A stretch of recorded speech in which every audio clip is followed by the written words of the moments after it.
Sí, sí, muy bien. Sí, señor. Bueno, el tema de la clase que quería hablar específicamente es el tema de la posición del judaísmo frente a la vida conyugal, específicamente la vida de relaciones sexuales y demás. Primero, odio cuando dicen de que la teoría judeo-cristiana no existe en casi nada que esté junto el judaísmo con el cristianismo, específicamente en el asunto el lugar que tienen las relaciones entre hombre y mujer con respecto a la práctica religiosa. Según expliqué ya en una clase, de que la traducción, hay un poco de ruido, ¿se escuchan? Sí, sí, sí. Ok. Expliqué varias veces de que en el cristianismo existe lo que se llama el pecado primordial, viene a decir, que es el asunto de las relaciones entre Adán y Javá, y es una especie de pecado. ¿Cómo sé que es una especie de pecado? Porque la primera vez en la cual aparece de que Adán tuvo relaciones sexuales con Javá, aparece inmediatamente después de que fueron expulsados del paraíso.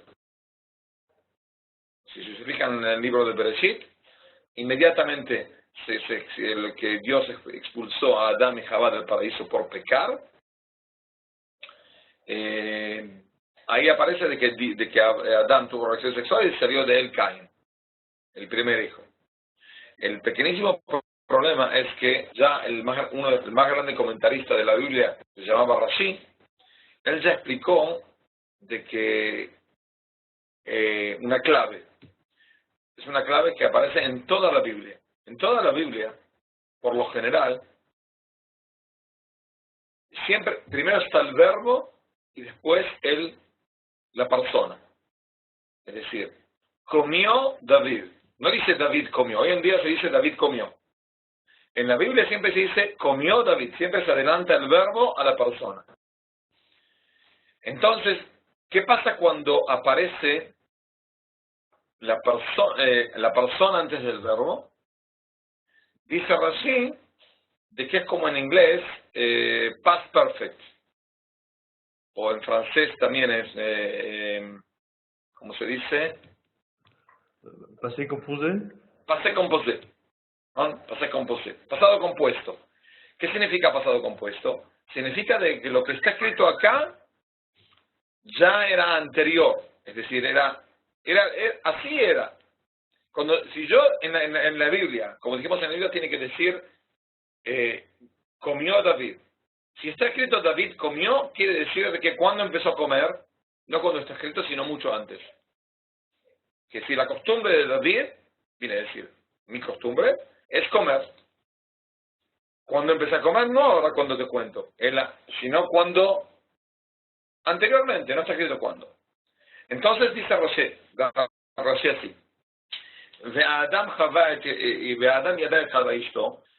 el hombre tuvo relaciones sexuales con Javá, su mujer, y teóricamente en el Tanaj tiene que haber escrito tuvo relaciones sexuales Adán con Javá, y como está escrito, no está escrito así, sino está escrito Adán tuvo relaciones, quiere decir que las relaciones fueron hechas cuando en el paraíso, es decir, en la situación perfecta, ideal de antes del pecado, ya había relaciones sexuales.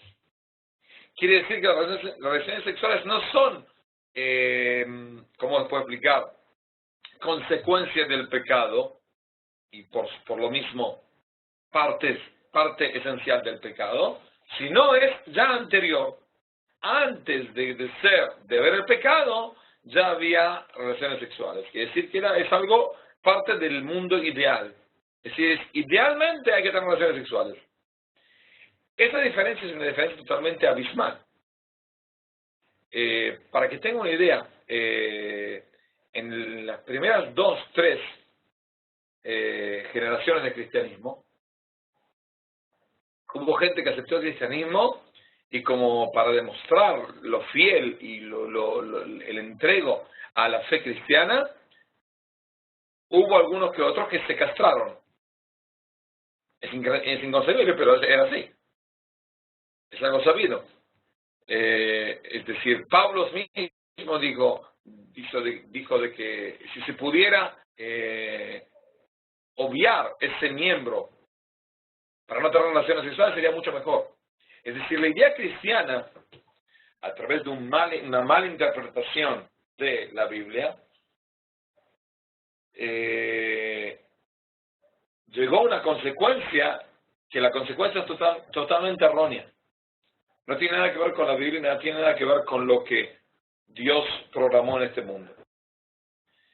El judaísmo piensa totalmente distinto, es decir, piensa de que como dijeron nuestros sabios, el sexo es algo que estaba anteriormente,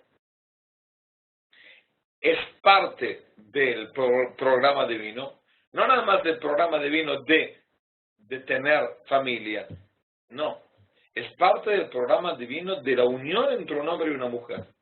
Tanto tengan familia, tanto no tengan familia. Es decir, según el judaísmo no hay ningún pecado cuando la mujer está embarazada, porque no va a estar embarazada 2 veces, ¿no? Es decir, cuando está embarazada, está embarazada. Las relaciones sexuales que se practican en los 9 meses del embarazo son aceptadas, son sostenibles o son fomentadas. ¿Entienden la pregunta? Es decir, el judaísmo frente a esas relaciones sexuales que no van a producir otro niño, lo aceptan como, bueno, no hay otra condición que vamos a hacer, o dice que es mejor hacer. ¿Ustedes qué piensan? Pues yo personalmente lo ignoro, la verdad. ¿Y usted? ¿Ser? ¿Escuchas? Sí, ¿me escucha? ¿Usted qué piensa? Bueno, déjeme ver si entendí bien la pregunta. Que si la opinión, o sea, que si lo correcto es hacer las relaciones, eso es lo que usted decía. No entendí muy bien. ¿Me puede repetir? Sí. Si una mujer está embarazada, prácticamente en el embarazo no hay ninguna posibilidad de que se vuelva a tener otro embarazo, ¿no? Si va a tener que tener familia y después embarazarse otra vez. En esos 9 meses, en ese periodo, las relaciones sexuales entre el esposo y la esposa son sostenibles según el judaísmo, es decir, no hay otra opción, o el judaísmo lo favorece. Bueno, es como si el judaísmo lo permitiera, ¿cierto? En esos 9 meses en que está embarazada. Pues según lo que tengo entendido, sí, no hay ningún problema. No es que no hay ningún problema, está favorecido, es decir, un hombre está obligado a tener relaciones sexuales con su mujer mientras está embarazada. Si según el judaísmo, una mujer casada tiene que tener relaciones sexuales con su esposo, ¿puede apagar el micrófono? Porque... Ok, sí. Ok. Una mujer según el judaísmo, una mujer que no tiene relaciones sexuales con su esposo porque el esposo no quiere, ella, vamos a decir que una persona común, que trabaja en una ciudad común, viene todos los días a casa, tiene que tener, estos sabios dijeron de que tiene que tener 2 veces por semana relaciones sexuales con su mujer, ¿ok? Vamos a decir. Depende del trabajo del hombre. Entonces, vamos a decir que ese hombre en una semana no tuvo relaciones sexuales con la esposa porque no tiene ganas. No tiene fuerza, no tiene ganas, dice no quiere tener relaciones sexuales. Según la ley judía, a la segunda semana, si el esposo sigue sin querer tener relaciones sexuales, la esposa puede ir a un juzgado rabínico y pedir el divorcio. Sí, ok. Sí. Y eso no tiene que ver con embarazo y no embarazo. Más todavía. Dijeron nuestros sabios de que en el embarazo es mejor hacer más de lo que uno debe. ¿Por qué? Porque la mujer, hay que entender, la mujer se siente gorda y no se puede mover, y se siente como fea y demás, aunque tiene el tesoro más grande del mundo, que es un hijo. Pero con todo se siente que no es tan atractiva. Cuando el esposo tiene relaciones con ella, es como que se vuelve a sentir atractiva. Y eso la hace bien a la esposa sufre 9 meses y quiere que el esposo, es decir, no sentirse como una especie de vaca por 9 meses, ¿ok? De cierta manera. Vómitos y náuseas y demás. Sino quiere sentirse querida. Y eso tiene que tener como condición una relación sexual normal, ¿ok? Entonces, Claro, de hecho pasaría algo parecido, perdón, Raf, pasaría algo parecido tras la menopausa, ¿verdad? sí, seguro, menopausia o cualquier situación en la cual la mujer no puede tener familia. Con todo y eso, las relaciones sexuales tienen que estar hechas y hay cómo hacer y qué hacer y demás, pero tienen que hacer. Es decir, la mujer necesita que el hombre esté con ella y el hombre también necesita. ¿Entendido? Es algo permitido, si no es algo fomentado. Totalmente distinto. O sea, eso entra dentro de la misma de hacer feliz a la esposa, ¿cierto? Sí, señor. Sí, señor. Okay. ¿Entendido? Ahora, seguimos. Dijimos de que el error del cristianismo empezó con una mala interpretación del Tanaj, de la Biblia. Pero hay que entender de que ese error es un error buscado. ¿Qué significa un error buscado? No es que los alumnos de Jesús empezaron a buscar de manera intelectualmente limpia y se equivocaron. No. Ellos buscaban cómo equivocarse. ¿Por qué buscaban cómo equivocarse? Porque la mayoría de ellos eran partes de un grupo de judíos que se llamaban Isiim. El pueblo judío estaba dividido en varias sectas. Isiim. Los Isiim... Los esenios, ¿verdad, Raf? Es los esenios, ¿no? esenios, y parte son los Yeshu. Y la parte más extremista de ellos se llamaban los Yeshuim, y de ahí salió Yeshu, ¿no? Yeshuim. Y eran gente muy... Primero, esenios vivían únicamente hombres. No había mujeres. No había comunidad esenia de hombres y mujeres. No tenían hijos, vivían solos, como una especie de comuna económica, por lo general. Y vivían solos, vivían una especie de apartados de la sociedad en general. Tenían alguna que otra relación comercial y demás, pero ellos vivían apartados. Creían en ciertas cosas que no tienen nada que ver con el judaísmo, pero estaban eran parte del pueblo judío. Entonces, al tener una tendencia de ser así, buscaron cómo justificar su conducta rara, que no tiene nada que ver con el judaísmo. Entonces se equivocaron, es como decir una persona que se equivoca a propósito. Busca cómo equivocarse para sostener esa idea. Ahora, hay que entender de que en el judaísmo es totalmente distinto. Como dijimos, Adán y Javá en el mundo ideal ya tuvieron relaciones. Quiere decir que la relación es algo ideal. Ahora, ¿por qué la relación es algo ideal?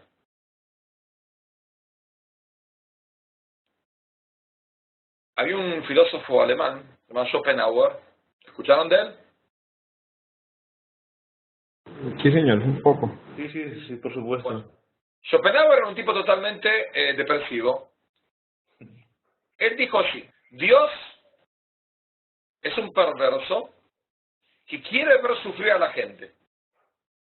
Entonces, cuanto más gente haya en el mundo, más posibilidad de que él haga sufrir a la gente. ¿Cuál es la solución? Teóricamente, dejar de tener familias. Entonces, en una generación se borra la humanidad y Dios se va a tener que buscar otro mundo para hacer daño, porque es un perverso. Y no se va a quedar con quién hacerle daño. El problema está que el hombre es tan estúpido y está tan atado en ligamentos de relaciones sexuales que al final va a tener que tener familia y va a haber otra generación de estúpidos que sigan sufriendo la perversidad divina. ¿Entendido? ¿Entendido? Sí, señor. Sí, señor. Quiere decir que según Schopenhauer, el mundo es una idea pesimista. Entonces el sexo viene a ser una especie de error que es consecuencia del poco ahínco y la estupidez humana. Si una persona inteligente, ¿qué es lo que tiene que hacer? dejar de tener familia. Si yo vamos a decir que este té me hace mal. ¿Sigo tomando el té o dejo de tomar el té? Dejo de tomar el té porque me hace mal. Tengo que ser totalmente un masoquista para seguir con el té, ¿no? Entonces, eso es lo que diría de Schopenhauer. Rav Kook, en uno de los libros más profundos, se llama Orot HaKodesh, si no el más profundo, es un libro que dice Kabbalah pero en lengua muy moderna y muy ordenada. Él, sin decir el nombre de Schopenhauer, él ataca la idea de Schopenhauer en varios lados. Y él dice de que el sexo en la idea pesimista es una especie de estupidez humana o degradación humana y demás y demás y demás. Pero en la idea divina y en la idea de optimismo, es decir, el judaísmo es una religión optimista. ¿En qué es optimista? De que piensa de que cualquier persona no puede estar apegado a Dios, sino debe estar apegado a Dios. Y tiene las condiciones dadas por el magnífico Dios para estar apegado a Él. Es decir, cualquier persona, más todavía, una persona que se siente alejado por Dios, por los pecados que Él vio. Nathan, espera un segundo. Nathan. תעשה טובה, תכוון את המצלמה, רואים רק את הפרצוף שלי, לא ידיים, לא כלום. מה אפשר לעשות? גם לא. הכיוון ההוא. הפוך. זה. Ok. Mejor ahora. Bueno, ¿entienden? Entonces, el Rav Kook dice de que, como dijimos, una persona aunque se siente pecadora y se siente alejada de Dios y todo, todavía esa persona puede estar apegada a Dios a través de retornar al buen camino. No hay ninguno que uno tiene que despreciar y tiene que desconsolarse de él y decir, bueno, él ya está, se arrancó de la idea divina. No. Cualquier persona puede estar apegado a Dios, aunque haya cosas totalmente crueles y bárbaras. Con todo, el judaísmo, como dijimos, es optimista. Al ser optimista quiere decir de que ve en la naturaleza no una especie de condena, sino una especie de condición a priori para pegarse a Dios. Es decir, Dios en este mundo nos puso en este mundo, y al estar en este mundo nosotros tenemos que usar la naturaleza para estar apegado a Dios. Como parte de la naturaleza es relaciones sexuales, debe ser que a través de esas relaciones uno puede llegar a estar apegado a Dios. ¿Cómo sea parte de que puede llegar a estar apegado a Dios? Porque las relaciones sexuales son la única actividad divina que producen almas. ¿Qué significa que producen almas? Una mujer y un hombre tienen relaciones sexuales, sale un hijo. Ese hijo dijeron nuestros sabios que ese hijo hay 3 socios. El padre, la madre y Dios. Es decir, es como que están siendo socios de Dios. Cuando yo como, al comer, y comer tratando de bendecir la comida, y tratando de pensar en cosas buenas, tratando de usar la fuerza que me dé la comida para hacer el bien, estoy como elevando las chispas divinas que están dentro de la comida. Pero no soy socio de Dios. Pero, Raf, escucho, sí. Perdone, incluso si no hay un hijo en esa relación, tengo entendido que también se generan dichas almas, ¿verdad? Seguro. Las almas de los conversos. Exacto, ya había oído esto, sí. Sí. Había oído esto. Entonces, el asunto es que el solo hecho de comer, de tener relaciones sexuales es como que estoy haciendo una sociedad con Dios. Es algo mucho más alto que hacer una especie de relación comercial con Dios. Estoy con Él. Ahora, ¿qué pasa? El problema está de que las relaciones sexuales son tan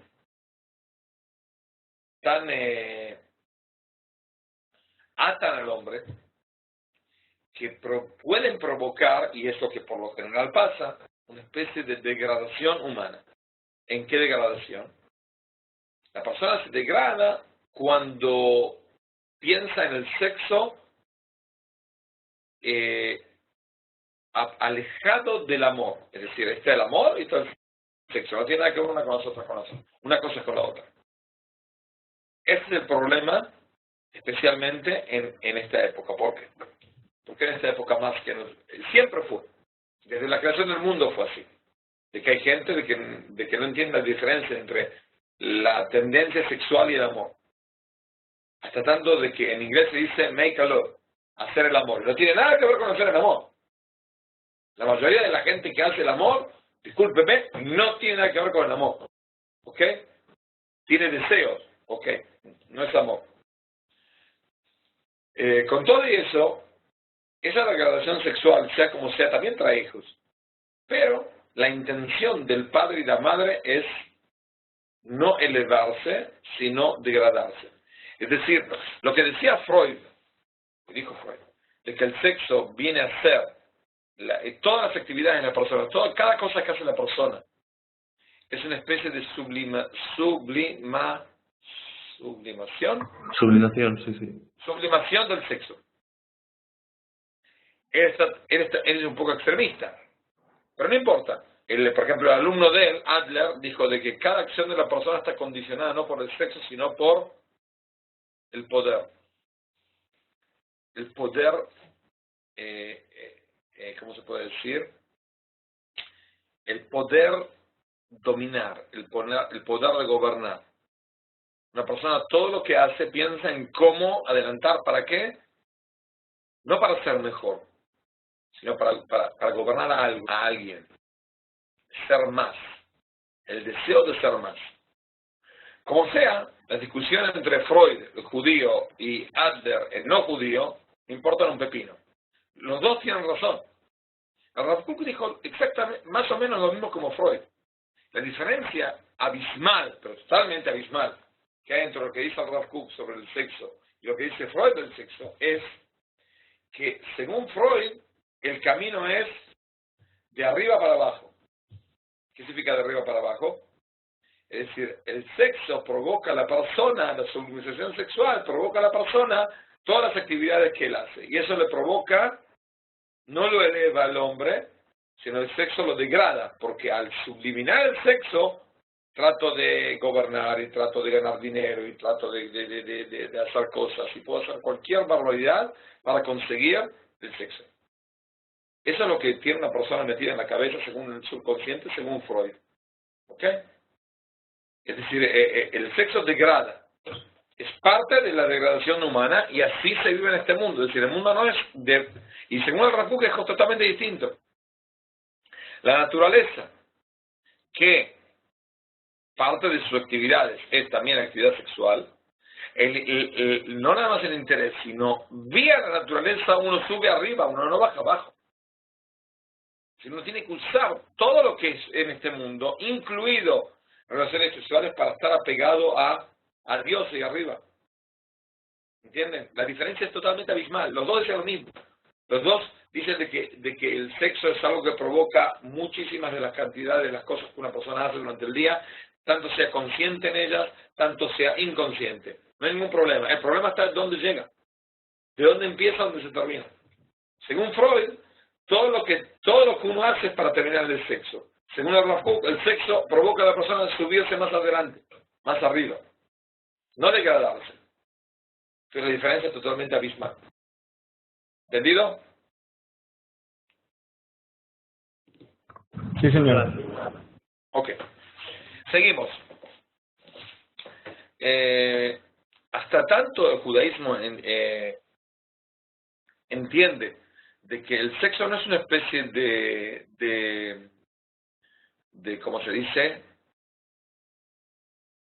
De cadenas que el hombre está atado a él, al sexo y no va a poder salir, y bueno, es una especie de condena que Dios, una especie de maldición que Dios dio al mundo. Hasta tanto que meten el asunto de la víbora y demás, cosas que no se pueden ni siquiera decir. Con todo eso, de la víbora en el paraíso y demás, que es el pecado y demás, bueno, no importa, como sea. Según el judaísmo, dice en el libro del Zohar, que es el libro más importante y más básico de la Kabbalah, que es la parte interna de la Torah, dice así, a ver si me acuerdo el dicho,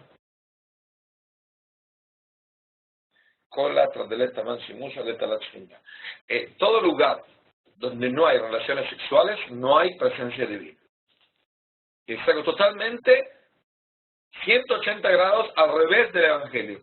Es decir, si no hay relaciones sexuales, no hay Dios. No hay presencia divina en esa casa, no hay presencia divina en ese lugar. Es decir, la casa sagrada es la casa donde hay relaciones sexuales que elevan a la pareja. Y ahí está Dios. Y no puede sentir a Dios presente.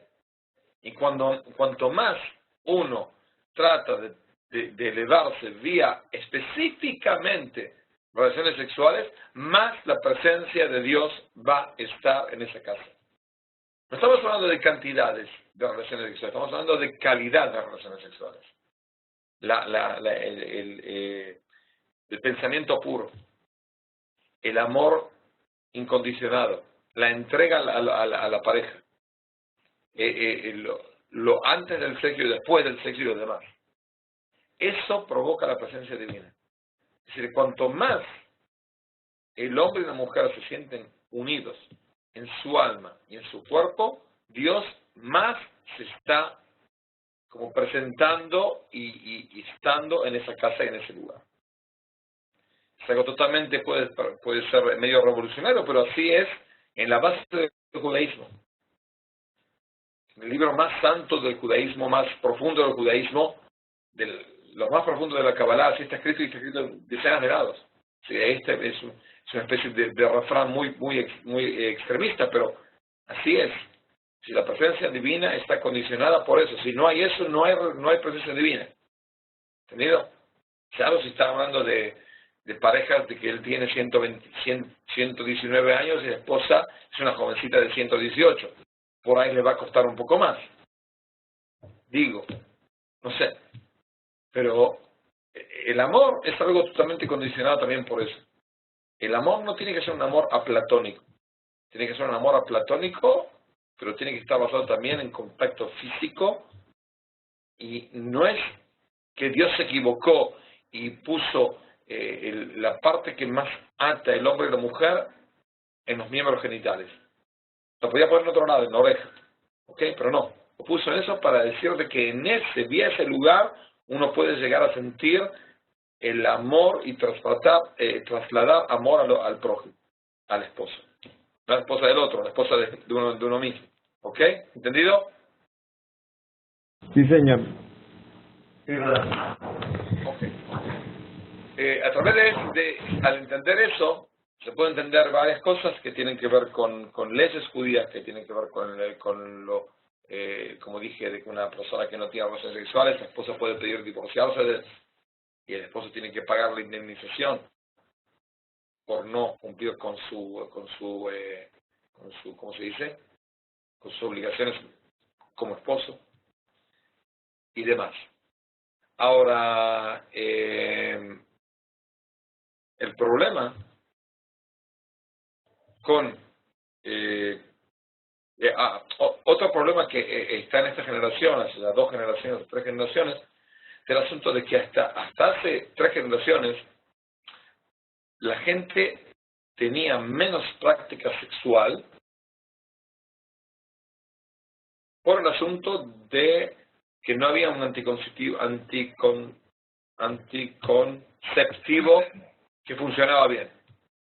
Al haber anticonceptivos que funcionan muy bien, entonces el asunto de que, bueno, no tiene nada que ver con traer un hijo. Y eso provoca también la liberación de la mujer y demás y demás y demás. Lo erróneo es pensar de que únicamente para traer hijos tiene que ver con las relaciones sexuales, entonces no tienen una especie del porqué. Según el cristianismo no se puede tener relaciones sexuales con anticonceptivos. Así que tengo entendido, por lo menos en la rama católica. Por ahí en el evangelista sí, pero en la católica no. Pero según el judaísmo no hay ningún problema, se puede usar anticonceptivo cuando está permitido por algún rabino que escucha a la esposa y al esposo que tienen problemas por los cuales no pueden tener hijos. Y se puede permitir años y años que no tengan familia y no se les puede obligar, depende del problema que tienen. Pero teóricamente sí, el judaísmo dice que una persona sí tiene que hacer relaciones sexuales para traer hijos. Por eso el judaísmo está totalmente en contra de cualquier legislación pro homosexualismo y demás. Es decir, cualquier relación sexual que no tiene ninguna posibilidad de tener un hijo porque es totalmente inherente en la naturaleza, como homosexualismo y demás, no está totalmente, no nada más es errónea, no es aceptada ni siquiera de casualidad por el judaísmo. Si hay gente que tiene tendencias homosexuales y hay que tener mucha piedad por ellos, y hay que tratar de ayudarlos, hay que tratar de enderezarlos por un buen camino si se puede, y si no, tratar de apoyarlos por el gran esfuerzo que tienen que hacer para no pecar. Y sé que es un sufrimiento inhumano casi. Pero no hay que justificar eso. La justificación del homosexualismo es como decir de que Dios se equivocó. Es decir, hay gente que viene al mundo para sufrir. Hay gente que nace paralítico y con 10.000 enfermedades. Tiene su misión según Dios, así como está con las enfermedades, paralítico y demás y demás y demás. Pero, por lo general, puede haber, todavía no se consiguió ningún médico, ningún especialista en genes y demás que demostró que hay un gen que provoca homosexualismo. No existe. Todavía no lo descubrieron. Hay como tendencias muy chicos, muy jóvenes, de 3, 4 años, que se ve como tendencias de homosexualismo y demás. El asunto es que al dar una especie de justificación a esa tendencia, ese niño no tiene por qué asumir su rol de hombre y va a sentirse bien siendo homosexual. Es decir, la justificación provoca más homosexualismo. Porque uno dice, bueno, no soy tan erróneo, debe ser que se puede. Y bueno, hay quien hace así, hay quien hace así. ¿Y el culpa a quién? Es como que Dios le da a una persona una imposibilidad de vivir una vida normal. Y eso es una especie de aberración. Es decir, yo me acuerdo, mi rabino siempre decía a los alumnos en Argentina, decía, este es el precepto. Y uno puede decir, ¿es difícil de cumplir o es fácil de cumplir? Pero uno no puede decir de que no puedo cumplir el precepto divino, porque decir que no puedo cumplir un precepto divino quiere decir de que Dios hizo este mundo, y todas las galaxias, y todos los microbios, y todo lo que se ve en este mundo, pero tuvo un pequeño error conmigo, de que me hizo que no tenga una posibilidad inherente de pecar. Y es una soberana estupidez, discúlpeme. Dios no pone a una persona con una especie de obligación de pecar. No. Está libre albedrío y no puede decir sí hago o no hago. Pero no puede decir no puedo hacer. Así una persona que tiene tendencias homosexuales, por lo general hay tratamientos muy exitosos, muy crueles por ahí. Sí, yo conozco. Son muy extremistas, pero mucha gente puede salir. Con mucha intención y con muchas ganas puede llegar a salir. Y el que no puede salir tiene que recibir el apoyo, pero no tiene que recibir justificación. Justificación no. Porque las relaciones sexuales sí tienen que estar, por lo menos de manera natural, de sí traer un hijo. ¿Entendido? Sí, verdad. Sí, señor. Una pregunta, rabino. Según lo que usted decía, bueno, es una mitzvah de la Torah, puede ser fructífero, o sea, tanto para ahidas y judíos. Entonces, según lo que usted comentaba de los preservativos y estos métodos, o sea, se permiten dentro del judaísmo, pero con la autorización previa de un rabino que consulta, que mira cada caso, ¿cierto? Sí. Y en el noajismo, ¿cómo, o sea, también se permiten los preservativos? ¿Cómo se maneja ese tema para los noahidas. Una persona al ser hijo de Noah tiene un precepto positivo de reproducirse. El primer precepto que Dios le dio a Adán y Javá. Entonces tiene que tener hijos. ¿Cuántos hijos tiene que tener? Es algo totalmente individual. Por lo menos un hijo y una hija. Eso sí. Un hijo y una hija tiene que tener. Uno puede llegar a decir, bueno, teóricamente mi mujer es fértil tal y tantos años, no hace falta tener el primer año, puedo llegar a postergar un poco, sí, seguro. Pero no puede decir, bueno, nos vamos a acordar de tener una familia cuando tengamos 50 años. ¿Por qué? Porque él quiere hacer primero $2 millones antes de traer el primer hijo. El primer millón intentó, no le fue directo al segundo. Entonces, por eso tiene que esperar ahora hasta que tenga familia, para tener familia. No, uno tiene que casarse y tiene que tener hijos y es lo que une a la familia. Es decir, gente que se casa, mucha gente se divorcia porque no tiene hijos. Porque al tener hijos tiene una especie de futuro en común. No digo que uno tiene que decir, bueno, me quiero divorciar, pero no me divorcio por mi hijo. No, pero el hijo es como que está, ¿cómo se puede decir? Como dice en el versículo, por eso un hombre abandona a sus padres, a sus padres y se une con su mujer y va a ser una sola carne. ¿Qué significa una sola carne? Hay quien dice una sola carne tener relaciones sexuales, pero hay quien dice que no, una sola carne es el hijo. El hijo es la carne de él y de ella. Es decir, es una especie de criatura que es de él, de ella y con el alma divina. Una persona es como que se hizo socio a Dios para estar en este mundo. Y es lo que trae el futuro a la humanidad. No le cuentan a su penador porque su penador va a decir que somos unos estúpidos por tener hijos, pero es un problema de él. ¿Entendido? Sí. ¿Otra pregunta? Muchas gracias. ¿Verdad? Sí, escucho. Sí, una pregunta. Por supuesto, lo que quiero también a los niños, el tema de la masturbación. ¿El tema de qué? De la masturbación. Mira, el problema está, por ahí en Bnei Noach no tienen una prohibición halajía, judíos sí, pero hay que entender que la masturbación es una especie de no dar amor al prójimo. Es decir, lo que es central es mi deseo, mi satisfacción, no la satisfacción del prójimo. Vamos a decir, está escrito, no sé, nuestros sabios dicen en la discusión, es decir, cada persona tiene mal instinto y buen instinto. En hebreo se dice Yetzer Tov, buen instinto, y Yetzer Hara es el mal instinto. Dicen nuestros sabios, la conclusión de la Gemara en el tomo del Sanedrín es cuando una persona tiene cuando llega la persona al mal instinto, cuando recibe el mal instinto, en el momento del nacimiento.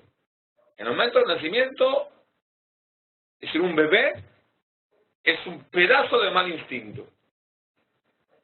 Pero si es un hermoso, un bebé, uno se pone contento de ver un bebé. No conozco ninguna persona, salvo nazis en el Holocausto, que veían un bebé y no sienten una especie de querer agarrarlo, querer hacerle el bien. ¿Y por qué los sabios dijeron que es un mal instinto? Para eso hay que explicar qué es el mal instinto. Mal instinto es... Egoísmo, ¿no? Sí. Lo más importante es yo no doy nada a nadie. Es un mal instinto. Entonces el bebé no hace bien a nadie, no quiere hacer bien a nadie.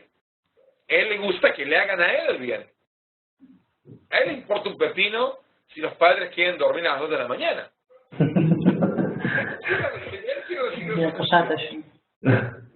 Y a él le importa un reverendísimo pepino y él está a punto de estar en la cuna y está totalmente aburrido y no tiene WhatsApp y no tiene nada. ¿Y qué hacemos? Y bueno, vamos a molestar un poco, no hay problema.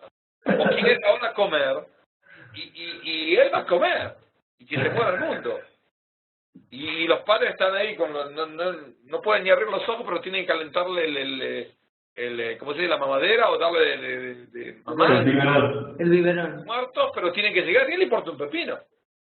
Es decir, un niño, cuando es niño, él debe, así la naturaleza es, así Dios lo programó, de que son años en el cual él recibe.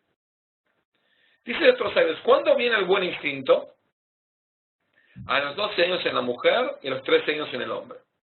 Es decir, cuando llega una especie de adolescencia, se dice adolescencia, es una mala traducción en español, adolescencia viene a decir que están enfermos. Adolescente. No, viene a decir una especie de juventud, o es más, un poco más optimista. Cuando llegan a los 12 o 13 años, esa persona entiende de que él debe también dar, no nada más recibir. Y ese es el buen instinto. El buen instinto es dar. Ahora, uno de los más grandes cabalistas de hace 100 años se llamaba el rabino Ashlag, que es uno de los rabinos de que el Rav Shach estudió con él. Él explicó de que en el asunto de dar y recibir hay 4 opciones. Dice así: el perverso quiere recibir para recibir. Es una especie de monumento de Yetzer Hara. Él únicamente quiere recibir. Está el falso, que quiere dar para recibir. Es decir, él puede dar amor, puede dar al prójimo, pero él cuando está dando, ¿qué está pensando? ¿Cómo va a recibir? Eso es un falso. Está el loco. ¿Quién es el loco? El que quiere dar para dar. Es decir, el asunto de una especie de crítica a cierta parte de rama del cristianismo que dice que hay que dar amor y dar amor. Yo no vi tanto amor que dieron el cristianismo cuando mataron a todos los indios en América, o mataron a todos los musulmanes y judíos en la tierra de Israel cuando conquistaron los cruzados, o demás aberraciones que hicieron en la historia, pero no importa. Teóricamente quieren dar para dar. Dice Rav Shach, locos. ¿Quién es el justo? El justo es el que quiere recibir para dar. Es decir, él quiere recibir. Y él quiere recibir para poder dar. Así un niño quiere recibir, él quiere recibir. Pero como recibió tantos años, él entendió, en cierto punto, 12, 13 años, más o menos entiende de que él, todo lo que recibe lo tiene que ahora que dar. Y sigue recibiendo. Si nuestra vida es recibir y dar, recibir y dar. Entonces, el falso da para recibir. Él ya está pensando que va a ganar. El justo, no, el justo piensa en recibir para dar. Es decir, él dice, yo quiero amor, quiero satisfacciones, quiero recibir, pero lo quiero para dar también. Es decir, uso lo que me dan para poder dar. Y ese es el justo. ¿Entendido? Entonces el asunto de dar al prójimo amor, especialmente a la esposa, y la esposa de él, es parte de la interacción que Dios decretó en este mundo para hacer un mundo mejor, en el cual uno también da y también recibe. Pero no da para recibir, sino recibe para dar. Y él dice, no, ahora quiero recibir amor para dar amor. ¿Entendido? Sí, señor. Bueno, entonces lo que usted comentaba de que la masturbación en el hombre, por lo menos benigno, no está como tal prohibida, pero igual sí es algo que desagrada. No sé si está prohibida, permitida, tengo que pensarlo. Teóricamente no está prohibida, Sí, lo que sí pero es algo erróneo. eso, que desagrada siempre porque es como acto egoísta, un acto No, donde se piensa el solamente. perjudicado soy yo. Ujú. Es como una especie de prostitución. Cuando una persona va a una prostituta, ¿él piensa en la prostituta o piensa en él? Únicamente en él. Únicamente en él. Sí, No tiene sí. ninguna relación afectiva o nada que ver, ni quiere hacer el bien a esa mujer. Y por esa mujer, y por lo general lo que pasa, son pobre gente. Que se degradó a tanto nivel, en cual la única posibilidad de ellas de comer o recibir por su dosis de droga que le dan para que siga prostituyéndose, es hacer esa acción, es vender su cuerpo. En vez de tener lástima por ella y sacarla de ese círculo vicioso, él aprovecha. Aprovecha la pobreza, aprovecha la falta de razonación, aprovecha la degradación que llegó a esa mujer. Uno la ve y puede ser, no se parece tan degradada, pero está totalmente degradada. No conozco ninguna mujer en el mundo que dice de que, bueno, la verdad me ofrecieron a trabajar en otro trabajo y puedo ganar bien, pero decido ser prostituta. No. A ninguna prostituta que murió de vieja. Nadie. No existe. Mueren por sobredosis de drogas y mueren por 10.000 lados bastante jóvenes. ¿Entendido? No está como aprovechando la pobreza y la degradación del prójimo. Ese es el problema. ¿Entendido? Ok, sí, señor. Sí. Todo. Entonces, si Dios quiere, nos vamos a encontrar dentro de 2 semanas, el domingo, dentro de 2 semanas, a la misma hora, 9 horas de Israel, de noche, y voy a publicar por mail, si dejan por mail, vamos a publicar cuál es el tema. ¿Ustedes quieren algún tema en especial? Bueno, Rap, antes de finalizar, porque este tema de verdad que sí es bastante amplio y a uno a veces también le hacen muchas preguntas y bueno, quiero transmitir una pregunta que me han hecho que igual no tengo la certeza, que porque como usted comentaba, actualmente hay muchas prácticas que no sé si son degradantes algunas, para el judío hay ciertas prohibiciones, son mucho más estrictas. Pero dentro de las prácticas que mucha gente en la sociedad actual está teniendo en la parte de relación sexual, incluyen a veces relaciones anales o sexuales, otras cosas. Entonces, ¿cuál es la posición? Quisiera saber más claramente, ¿cuál es la posición desde el punto de vista judío y la posición desde el punto de vista de los Bnei Noach con respecto a estas relaciones que de pronto no son naturales, no sé? Te explico. Bnei Noach no tiene ninguna prohibición. Lo que sí está prohibido hacer cualquier cosa sin sin ¿cómo se dice? El permiso o la aceptación de la concubina. Es decir, la esposa no es una especie de esclava sexual del hombre, ni el hombre de la mujer. ¿Entendido? Tiene que ser algo que hecho lo que se hace, tiene que hacerse con amor, respeto al prójimo. ¿Entendido? Sí, señor. Ese es el asunto de Bnei Noach. Judíos es otra discusión. Hay quien dice que se puede, quien dice que no se puede. Hay unas discusiones largas en cómo estudiar la Gemara, en el tomo de Nedarim, creo en la página 20 y demás largas. Hay 2 tendencias. Por lo general, lo que yo hago cuando yo preparo a novios que se tienen que casar, por lo general el rabino prepara a los novios y la mujer a la novia. Lo que se trata de decir es que hay cosas que son permitidas y tienen de a poco que elevarse a sentirse un poco más elevados, es decir, no degradarse demasiado, pero lo esencial es lo que se hace es hacer con amor y con intención y con tratar de dar el placer al prójimo. Lo importante es el placer del prójimo, no el placer de uno. Seguro, uno tiene que recibir placer también, si no es demasiado aburrido.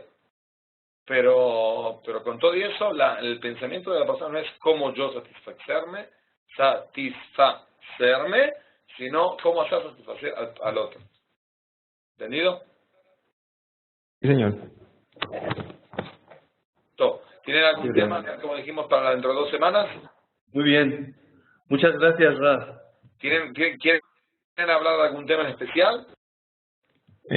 Bueno, Rap, de pronto yo no sé si lo habrán mencionado en otras charlas. Yo la verdad, primera vez que tengo la oportunidad de entrar, no he tenido estaba ocupado en estos horarios. Pero sí hay algo que de pronto, incluso uno a veces como judío está obligado a aprender todas estas leyes najidas porque muchas veces la ignoran y hay personas que se acercan y no sabemos cómo orientarlos porque no necesariamente tiene que ser a judaísmo. Pero sí he estado leyendo un poco el tema de los rezos. O sea, hay un sitio de rezos para Najida, igual es opcional, pero no es obligatorio, pues. Pero sí quisiera aprender un poco más de ese tema, de los rezos. Justo ahora Rav Sharki trajo y sacó una especie de libro de rezos para Noajidas, ya se tradujo al inglés, y estamos tratando de conseguir uno para traducirlo al español. Está en hebreo y en inglés y se tiene que traducir también en español y demás idiomas. Estamos esperando algún sponsor que por ahí pueda ayudar. para traducirlo en español, con todos los rezos que una persona que es navajida puede rezar y es preferible que rece. El asunto lo esencial es rezar con todo el corazón, es decir, provocar el ambiente para rezar y después rezar. ¿Sabes qué? Es una buena idea dar por ahí una clase dentro de 2 semanas del rezo. ¿Qué es el rezo? ¿Cómo se reza? ¿Cuándo es preferible rezar? ¿Cuándo está obligado a rezar? Sí, estaría muy bien. ¿Ok? Muy bien. Cuéntenles a los amigos, los espero dentro de 2 semanas si Dios quiere, y tú, Manuel, me puedes escribir lo que mandaste para el Rabino Bartín, ¿ok? Muy bien. Bueno, Gracias, Rad. Muchas gracias, Rabino. hasta luego. Hasta luego. Nathan, finish.